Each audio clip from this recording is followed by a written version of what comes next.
Bien, Shalom Alejem. Alejem Shalom. La carta a los Efesios, la primera parte nos enseñó que vivamos de una manera que nos conviene, de la palabra axios, es decir, que vivamos a nuestra conveniencia refiriendo al llamado de la vocación. Nos ha llamado a la unidad, no a la doctrina del reemplazo.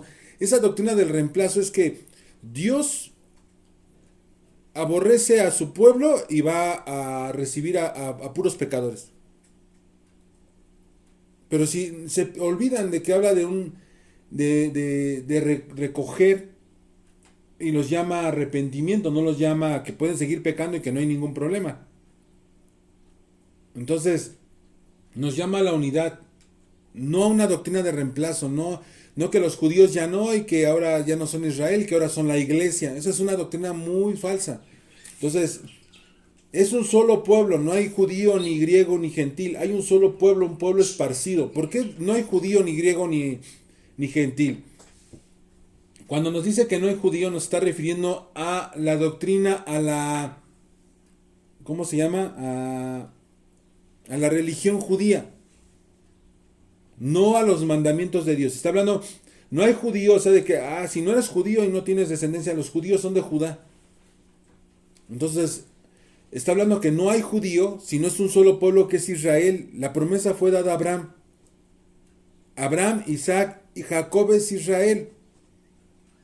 Cuando nos dice que no hay judío, ni griego, ni gentil, es decir que no hay religiones judías, no va a ser por religión judía, no va a ser por religión de los griegos, o bien de Roma, o bien como los gentiles. Hay un solo pueblo, su pueblo esparcido y su pueblo Israel, así son el mismo pueblo, el esparcido y el que se quedó.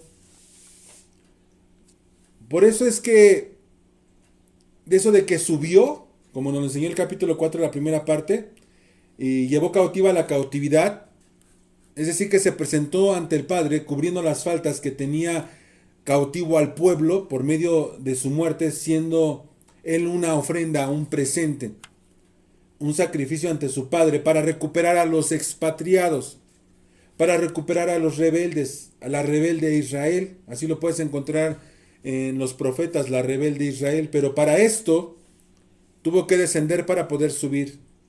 Es lo que Pablo, montado del Salmo, nos está refiriendo según la primera parte.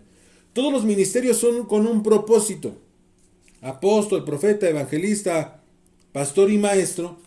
Es un fin de capacitar al pueblo para que crezcan en conocimiento. No solo en conocimiento, sino también en práctica, para que sean como Yeshua mismo caminando nuevamente sobre la tierra. Es decir, edificar el cuerpo en Cristo. Para afirmar la unidad en la fe y el conocimiento pleno. Así es, el conocimiento pleno de su Hijo. Y nos enseñó que esta capacitación de los ministerios es fundamental para, como dijo el versículo 14, siguiente, ahora sí vamos a empezar. Vamos a dar los últimos versículos que vimos de la primera parte.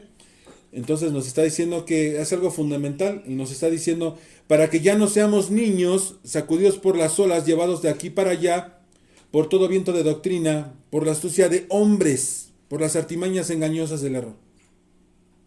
Porque en realidad el engaño es demasiado grande, pues dan sus interpretaciones personales, dejando la instrucción, dejando a un lado la sana doctrina.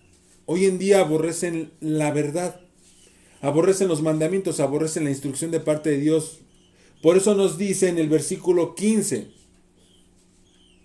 dice, sino que hablando la verdad en amor, crezcamos en todos los aspectos que aquel que es cabeza, es decir, el Mesías.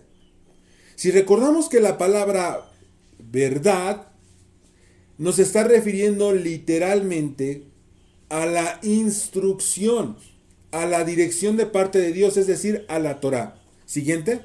Salmo 119, 142, esto que nos quede como base.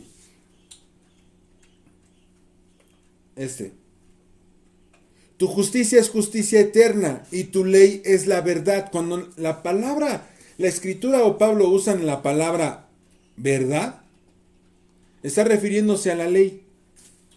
Es para que, y si tú te adentras al Strong, entras a la verdad, te vas hasta abajo, te va a mandar a Romanos, que vimos la carta capítulo 2 donde dice que refiere que la verdad es la Torah. Entonces eso mismo te va a dar una referencia. Por último, leamos la última parte del estudio. Dice así el versículo 15, sino que hablando la verdad en amor, es decir, la Torah, la instrucción en amor, crezcamos en todos los aspectos, que es aquel que es cabeza, es decir, el Mesías. 16, de quien todo el cuerpo, estando bien ajustado y unido por la cohesión, que son las coyunturas, ¿sí?, conforme al funcionamiento adecuado de cada miembro, produce crecimiento del cuerpo para su propia edificación en amor. Esto fue la importancia de la unidad de su pueblo, no de religiones que solo jalan agua para su molino. No, esas son falsas doctrinas que te enseñan a aborrecer los mandamientos de Dios diciendo que son imposibles. Ahora bien, vamos a iniciar la segunda parte que nos habla de la nueva vida en el Mesías. Dice así el versículo 17. Fíjense bien. Esto digo pues y afirmo juntamente con el Señor. Oigan bien, para los que dicen es que yo soy gentil, que ya no andes así como andan también los que en la vanidad de su mente. O sea, estás dejando de ser un gentil, como todos afirman que siguen siendo gentiles. Nueva vida es decir, que gracias a su sacrificio mueres a la ley. Lo que Pablo se está refiriendo a nueva vida es que es una vida sin deudas, sin pecados hacia Dios. Cuando tú tienes una deuda en un banco, ¿sí?, si la persona muere, queda saldada la deuda, no hay a quien cobrarle. Es a lo que está refiriendo Pablo. El Mesías nos resucita para que todas nuestras faltas sean perdonadas. Es decir, cuando alguien es sentenciado a muerte, si el sentenciado debe de morir pasándole electricidad en su cuerpo y no muere, él ya pagó. Esa es la ley. Así también pasa con nosotros, eso refiere, tienes una nueva identidad, una nueva criatura. Hay algunas versiones que nos lo maneja como novedad de vida.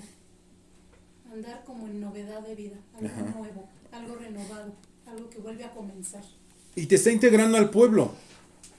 Por eso dice que no andes como gentil. Muchos dicen que no guardan los mandamientos porque no son judíos, porque ellos son gentiles, pero aquí Pablo nos está indicando que dejemos ese pensamiento gentil, esa actitud de los gentiles en nuestra mente. Por eso dice el siguiente versículo, el 18. Dice, ellos tienen entenebrecidos en su entendimiento, están excluidos de la vida de Dios. O sea, si tú sigues en ese pensamiento, ¿estás qué? Excluido. ¿Por causa de la qué? Ignorancia.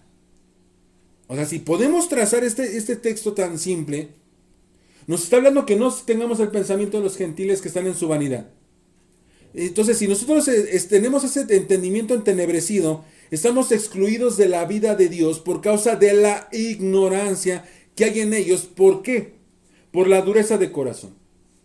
Y ellos, habiendo llegado a ser insensibles, se entregaron a la sensualidad para cometer con avidez toda clase de impurezas. Pero ustedes no han aprendido al Mesías de esta manera. Si en verdad lo escuchaste y has sido enseñado en él, conforme a la verdad que hay en el Mesías, que en cuanto, fíjense bien, a vuestra anterior manera de vivir, te despojes del viejo hombre que se corrompe según los deseos engañosos. Los que no son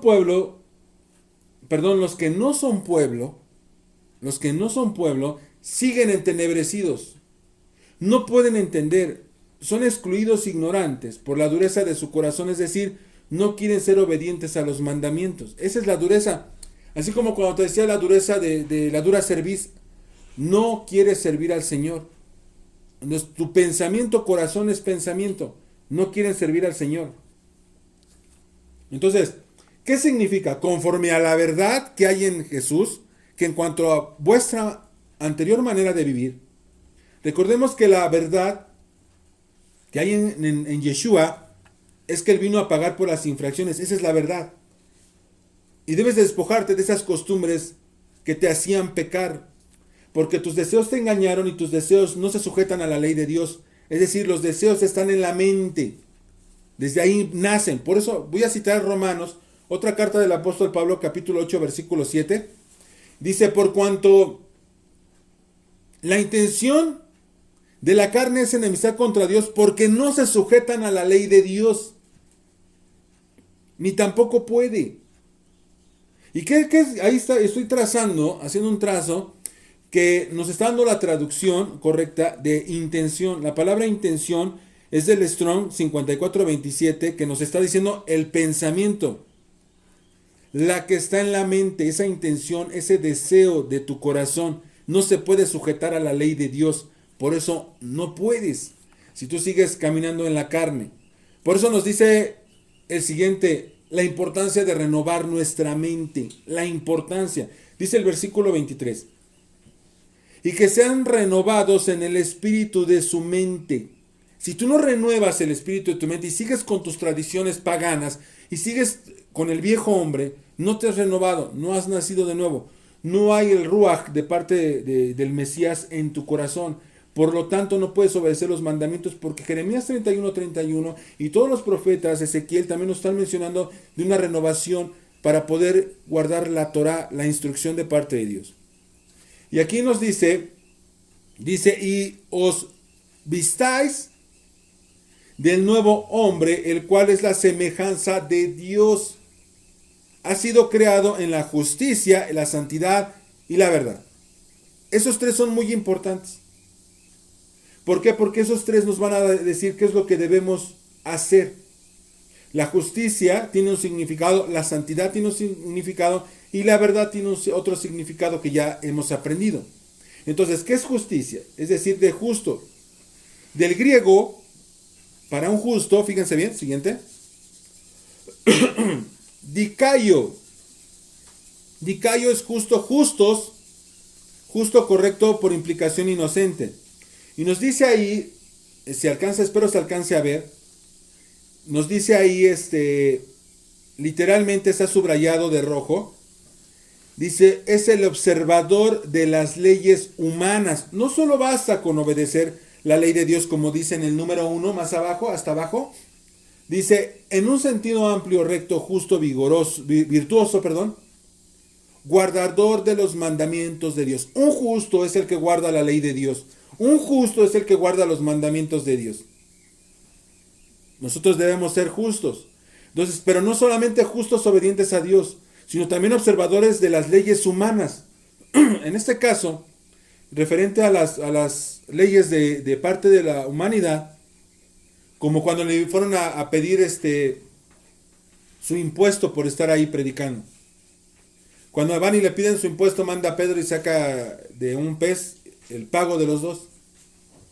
Eso es a lo que se refiere. Tú debes de pagar tus impuestos, debes de ser obediente cuando en tus cosas, en tus pertenencias, en estar con el predio, en estar con el agua, el pagar todos tus servicios, el ser una persona recta ante los ojos de los hombres. Porque en eso tú estás demostrando la obediencia y ser una persona justa. No puedes decir ser un justo obediente a Dios, no guardando su ley, y entonces tampoco obedeces, te robas la luz, no pagas el servicio del agua, no pagas predio, no tienes en regla tus carros o tu carro, no tienes nada en regla, tienes todo en problemas. ¿Qué pensarían las personas si supieran todo eso de ti? El problema no es que lo que piensen las personas, el problema es que es lo que piensa Dios de ti. Y si verdaderamente estás siendo una persona justa. Entonces, literalmente, lo que nos dice la Escritura, también, no lo que yo pienso, lo que yo digo. Estoy citando la Escritura. No se trata de lo que Uriel dice, o él está diciendo que es ser justo. Es lo que está escrito. No son mis interpretaciones. No es lo que para mí es lógico según mi tradición, según mi cultura, según mi nación. Estoy hablando según la escritura del griego con el cual fue escrito el Nuevo Testamento, como ustedes mal conocen. porque no es Nuevo Testamento, sino es la reafirmación de la renovación del pacto. Pero bueno, eso sería otro tema. Entonces, eso es lo que está diciendo. ¿Y qué nos dice la Escritura que es santidad? ¿Sí recuerdan? ¿Ser qué? Apartado. Separado. Elegido. Entonces, ahora, ¿y qué fue lo que nos había dicho que es la verdad? Siguiente. La palabra verdad es la ley. La ley es la verdad. En Romanos también ya dimos otra cita en el capítulo, la primera parte del capítulo 4. Entonces, y lo acabamos de volver a nombrar. Entonces, el texto realmente lo que nos dice, queriendo ajustar el texto para entender un poquito más lo que Pablo nos está diciendo, que renovemos nuestra mente, ¿sí? Que nos revistamos del nuevo hombre, el cual es semejante a Dios, que ha sido creado en la justicia que refiere a la obediencia a los mandamientos de Dios y cuidando la regla de los hombres. Y en santidad, es decir, escogiendo la ley de Dios, es decir, porque la ley de Dios se enfoca en ayudar al prójimo. La ley de Dios es no ser hipócrita.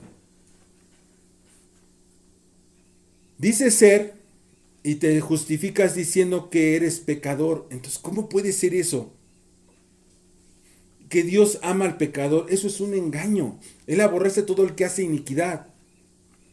Por tanto, Pablo nos dice en el versículo 25. Por eso dice, por tanto, dejando a un lado la ¿qué? Falsedad, dejando la hipocresía, hablando cada cual con su prójimo, porque somos miembros los unos de los otros. ¿Por qué está diciendo eso? Nos han enseñado que aún enojarte es pecado. Y eso realmente es falso. ¿Por qué? Porque si te enojas, te lo toman como pecado. Por eso nos está diciendo el apóstol Pablo en el siguiente versículo. Para que se den cuenta que no nos está hablando de una reunión religiosa, nos está hablando de tu manera de vivir en casa. Airaos, pero no pequéis. Airaos, pero no pequéis. No se ponga el sol sobre vuestro enojo, ni deis oportunidad al diablo. Entonces, yo me puedo enojar, pero no necesariamente tengo que pecar. El hecho de enojarnos no nos da permiso a que infringamos la ley de Dios. Yo me puedo enojar, pero no golpear a mi esposa. Yo me puedo enojar, pero no pasarme. Por ejemplo, en la ley del esclavo, si tú le tirabas los dientes, un diente, él quedaba libre. Y no eras culpable si moría después de 2 días, después de haber sido golpeado. Tú me dices, qué dureza. Las reglas no las puse yo. Ahora, una persona me decía, entonces si tus hijos no obedecen el Shabbat, ¿los vas a apedrear?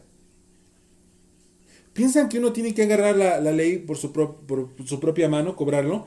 Punto número 1. Punto número 2. Piensan que Dios es injusto. No me están ofendiendo a mí, están ofendiendo a la ley de Dios. Él nos está advirtiendo porque su santidad refiere al apartarse. Y si tú dices y nos jactamos en decir que somos religiosos o que creemos en Dios y no obedecemos sus mandamientos, es porque no le conocemos. Entonces, literalmente nos está diciendo, ay, puedes airarte, pero no peques. Menciona Luis N. Primera de Juan 5:2-3. Tengo el texto. Nos comparte que en esto conocemos que amamos a los hijos de Dios, cuando amamos a Dios y guardamos sus mandamientos. Pues este es el amor a Dios, que guardemos sus mandamientos. Y sus mandamientos no son gravosos. No son gravosos. Y menciona Chombe Rodríguez, te puedes enojar, pero no maldecir. Exactamente, ahorita vamos a ver una parte de las palabras que dice. Y cuando te dice no se ponga el sol sobre vuestro enojo, eso es muy importante. No puedes vivir airado, no puedes vivir con rencor, no puedes vivir enojado. ¿Estás enojado? Ok, cálmate, contrólate y no dejes que empiece el día siguiente. No dejes que pase ese día. Y dice, no des la oportunidad al diablo. Cuando tú estás peleado con alguien o tú estás enojado con alguien, esa oportunidad que tú le das al enemigo es cuando tú divides, cuando no guardas la ley, porque te estás enojando y provocas división. El guardar los mandamientos es fundamental, por eso Pablo lo enseña, es el mandamiento básico de no robar, de no quitarle a tu prójimo. Fíjense, 27.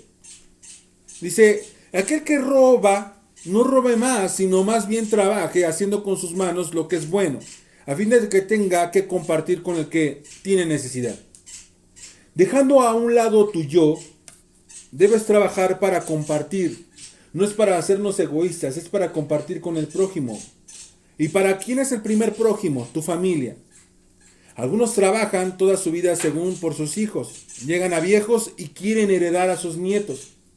No, no es así. Los padres heredan a los hijos, no los hijos a los padres y mucho menos a los nietos. Si tú trabajas, debes primero ver la necesidad de compartir con tu familia. Después, tus parientes. Y después los de afuera. Por eso Pablo continúa exhortando respecto al comportamiento. Y aquí viene lo que comentaban. No vas a maldecir. Esto es algo bien importante que quiero compartirles. Versículo 29. Dice, siguiente indicación del apóstol Pablo. No salga de vuestra boca ninguna palabra mala, sino solo la que es buena para edificación, según la necesidad del momento, para que imparta gracia a los que están escuchando. Bien, ¿qué significa mala del Strong? La mala significa la palabra sapros. Sapros, es decir, maleado, malo, corrompido, podrido, sin valor. Aquí lo que me llamó, tú lo puedes ver así, algo muy simple. ¿Por qué nos está citando la palabra valor? ¿Por qué nos está diciendo la importancia de no decir palabras sin valor? Porque toda palabra tiene un significado. Del hebreo la palabra tiene un valor. La Aleph, ¿cuánto vale? Bet. Voy a cantar la canción.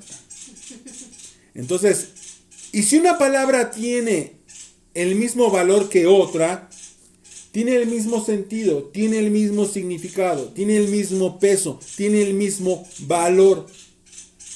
Es decir, que cuando tú estás haciendo algo y tú dices una mala palabra, es decir, que dice Pablo que te está diciendo, si no vas a sumar, por favor no restes. ¿Por qué? Porque todo lo que Dios habló tiene un valor numérico, por eso creaba las cosas. Tiene un valor que crea. Por eso dicen, no salgan palabras que restan, palabras que no tienen valor alguno, palabras que no edifican. Fíjense bien, un ejemplo, les voy a dar un ejemplo de la palabra amor y la palabra ejad, uno. Sabemos que aquí tenemos el apoyo del Strong y la palabra amor, si ustedes lo están viendo en su pantalla, recuerden que el hebreo se lee de derecha a izquierda. Aleph, Hei, Bet, Hei. ¿Qué nos está diciendo ahí según el Strong? Allá están las mismas palabras. Dice amor, que significa Jabá. Jabá. Ahora, la Aleph tiene el valor de 1, la Hei tiene el valor de 5, la Bet tiene el valor de 2 y la Hei otra vez 5. Nos da la numeración de 13, tiene un valor 13. ¿Y qué otra tiene el valor de 13? La palabra Ejad. Ejad tiene la Aleph, tiene la Het y tiene la Dalet. Por eso es Ejad. Ejad. Ejad tiene significado de uno, una, uno, unido o primero. Primero. Entonces, si nosotros tenemos el entendimiento bien, también nos está dando la referencia que la palabra amor y ejad tienen el mismo valor. Entonces, cuando el Eterno, Él es primero, cuando el Eterno, Él es uno, cuando Él es el único Dios y verdadero, es cuando Él refleja su verdadero amor. La expresión de amor que reflejó por medio de su Hijo se ve manifestada ahí. Por eso nos dice el texto de primera de Juan capítulo 4 versículo 8. El que no ama no ha conocido a Dios, porque Dios es primero, es amor, es ejad. Ese es el valor de las palabras. Ese es el significado de las palabras. Entonces, si no vas a edificar, debemos de guardar la boca. Así que, versículo siguiente, el 30. De esta manera, si nosotros no nos controlamos, no frenamos, no guardamos la instrucción, como se los he dicho, yo bajo la ley de tránsito, si yo tengo un problema, me siento mal y me freno en seco y el carro de atrás viene y me golpea, yo no he violado ninguna ley. Yo no he violado ninguna ley. La ley a mí no me castiga al de atrás por no guardar su distancia. Así que el hecho de enojarme y frenarme no quiere decir que ya por eso yo pequé. Si aún la misma ley del hombre no te dice que pecaste. Así que si guardamos la ley de los hombres, si guardamos la ley de Dios, seríamos unas personas justas. Versículo 30 dice, y no entristezcas al Ruach, al Espíritu de Dios, por el cual fuiste sellado para el día de la redención. Sea quitada de ustedes toda, fíjese lo que tenemos que quitar, toda amargura, todo enojo, toda ira, todos gritos, toda maledicencia, así como toda malicia. Seamos más bien amables unos con otros, misericordiosos, perdonándonos unos a otros, así como también Dios nos perdonó. ¡Ojo! ¿Por qué Pablo nos está dando esta orden de perdonar a nuestro prójimo?